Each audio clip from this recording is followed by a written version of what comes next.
If you are struggling to recover your Instagram account after you deleted it and not sure how to reactivate it, then this video is for you. Today in this video, we'll be guiding you through a simple method to get it fixed. So follow the step carefully. First, open Instagram and log in by entering your username and password.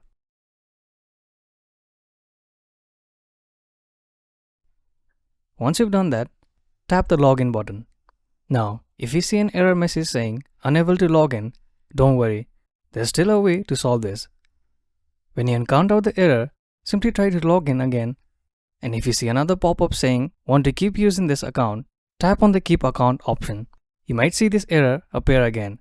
Just keep selecting keep account each time it shows up. If you continue to face this issue, try changing your internet connection or tweaking a few other settings.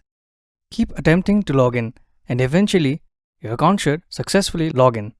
However, if your account was permanently deleted and you are trying to log in after more than a month, Instagram will notify you that the account is no longer available. And that's it for this video, and hope this resolves the issue for you. Thank you for watching. If you find this video helpful, please don't forget to give it a thumbs up and subscribe to our channel for more.